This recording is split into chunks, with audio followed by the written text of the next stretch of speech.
Councilman Merolla? I'm all done. Thank you.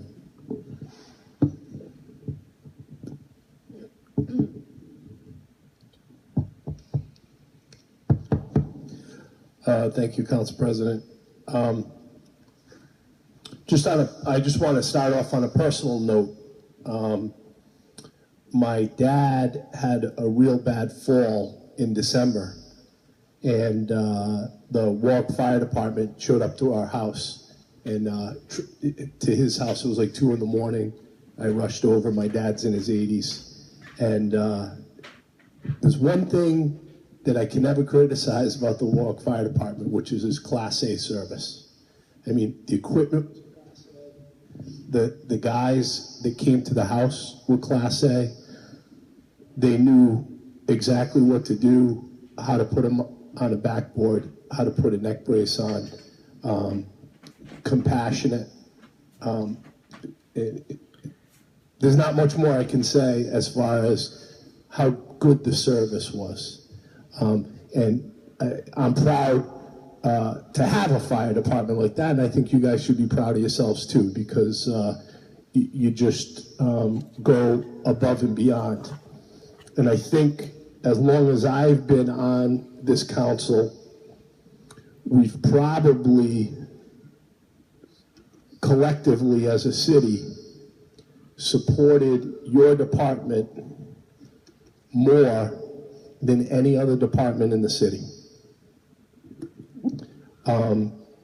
Just before I get on, we had Station 8. What is that, up on Post Road built? We had debates when Councilman Solomon was the president. We worked with the fire department. We actually were thinking about buying that bank that I think is still vacant. I don't even know if it's up and running.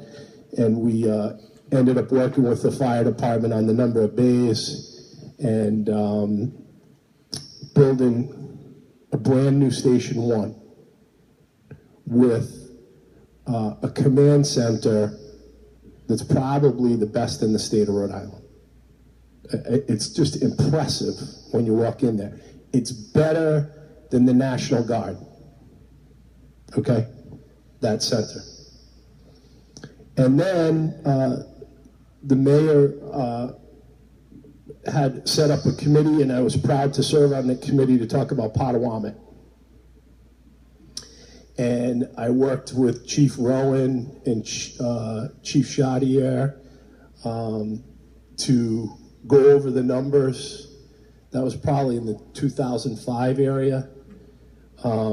Unfortunately, bond referendums were frozen for several years, but in my ward, we're gonna have a new fire station. And I consider myself to be conservative with regard to spending. But boy, I sat down and I worked those numbers out hard with the chiefs at that time, and looked at the manpower and the fire departments. To the fire department's credit, they moved a truck from another station. As we all know, that station was actually the bond funding, which eventually went away, was voted on in 1974 to put a station down there. And we worked with the fire department to save 300, I think at the time, back in the late middle 2000s, it was approaching around $360,000 a year. I know that East Greenwich started to back off after that when they saw the writing on the wall, and they were a little bit more conciliatory, but by that time the process had already started. We're looking at maybe if we can work out something with the fire department and the members being able to run a rescue out of there. And last time I checked, running a rescue generates around $450, and even if we responded with a truck until a rescue showed up on mutual aid in one of those different areas, you know, we could generate maybe around $450,000 a year. Not to mention, I always was very upset because we pay East Greenwich $360,000, whatever it was, depending on the year. And most of our rescue runs were to the state park. And they get the income from that too. So hopefully we can grab the income from that. And then we're talking about putting a cell tower down there, hopefully. Maybe we can get another $30,000 in revenue. So I'm hoping to look at about an $840,000 turnaround on a $2.2 million or $2.4 million station, and hopefully it'll pay for itself in short order. As I said on this council, and council president will remember, and many of my colleagues that have been with me for a while, I can't tell you how many trucks have come before us, and we've supported this department. Boats. This year, we just gave the department those underwater headsets where you can talk to one another, I think it was. You know, I can't even imagine how well that's going to work underwater and maybe possibly saving lives. And so then we get on to the cost of service, which is never easy to talk about. It's never easy to talk about with my kids either. I'm sure all you guys have kids too.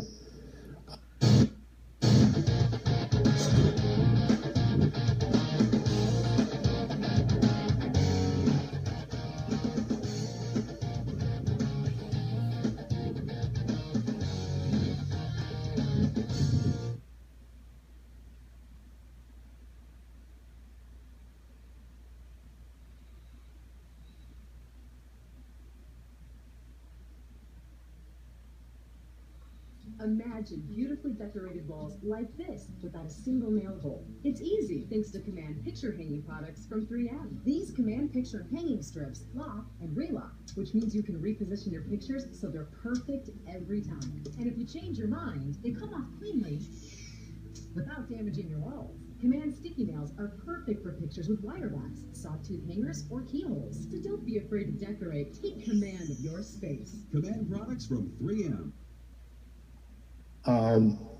When you give somebody a budget and you expect them to give you a presentation that's realistic and you establish a mutual trust that way. After all, I think we've been pretty good to the fire department. Considering when I hear one of the principals talking about sewing the curtains so they don't fall down on graduation. And then I look at line items 35,100 to 35,140, and in particular, the overtime, and we all know whatever million it is over, 1.7 or whatever. And you get frustrated. You get frustrated as a council member because, you know, you get a grant, which is great, and you get more firefighters, which is wonderful because the federal government paid for it. And now that grant stops, and we have these new cadets that came in and these new firefighters, and we just can't control our overtime. And what I get concerned about, and I've talked about this for many, many years, and probably to the fire department's credit, it probably has the strongest union in the city. I mean, I'm probably not saying anything that no one doesn't already know. And they work well on the job together and off the job together, which is probably why you see the results that you do. I mean, it's not fair to the rest of the city, but I don't see how we can't say it's not reality. 3 new stations, new trucks, headphones, you can talk to each other underwater. So to say that we haven't been fair would be an understatement. My problem is that if the fire department administration isn't going to step up to the plate with a budget that they gave us, this was your budget, this wasn't our budget, and stick with that budget, then it causes problems.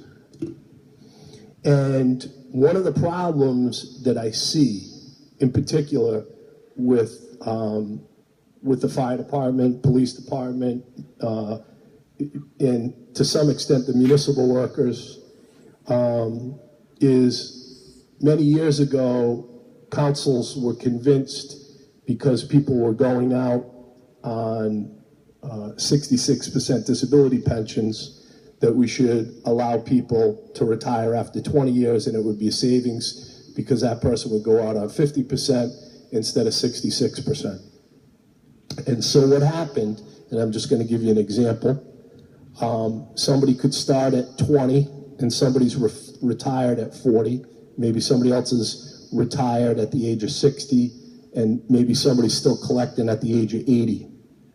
So we have one pair of boots on the ground, and we're paying for 2.5 firefighters, and we're paying for 4 healthcare policies. And we have one pair of boots on the ground, which if I was in the fire department, I was in the union, I'd say, attaboy, because you did a great job negotiating it. The problem is, if we can't work together to correct those costs, and you're going to hear later on how our healthcare went up $17 million. This, history repeats itself. So you can see the example of Detroit. You can see the example of Central Falls. You can see the example of the country of Greece. You can see what's about to possibly happen in West Warwick. And, we always politically try and put the best spin on it that you can because, it behooves politicians to do that. But what I'm concerned about is that the issues that we choose not to correct today mutually will come home to roost and hurt everybody that's expecting a retirement, because we won't have the money to pay. And you can see this, $17 million just an increase alone in 1 year. It's funny because I listen to people talk and they say, well, our pension system is funded at 80%, so therefore we're in good shape. But Fire 1 and Police 1, that's not in good shape, but I'm in Fire 2 or I'm in Police 2. It kind of reminds me of the same logic that they had with the Titanic when they built all the compartments. We're all in the same ship, but that compartment's watertight. And what they realized is when the water runs over the top of one compartment, the whole ship goes down. And we can look at this and say that this is not a concern, or maybe this is a problem for future generations. But I guarantee you that if this council, this administration, the firefighters don't all work together now to solve this problem, there's going to be some guy in some courtroom reducing something. And it's going to either be a bankruptcy court judge or a receiver, like in the case of Central Falls. And people can tell everybody, well, we're making our ARC contributions, which we are. I mean, we don't have any ARC contributions for healthcare. But eventually what's going to happen is these costs are going to exceed our ability to pay, which is not part of an ARC. So don't get that confused. Don't let anybody say we're making our ARC contributions because we're fine. You have to have the money to pay it. And when it increases $17 million, you don't.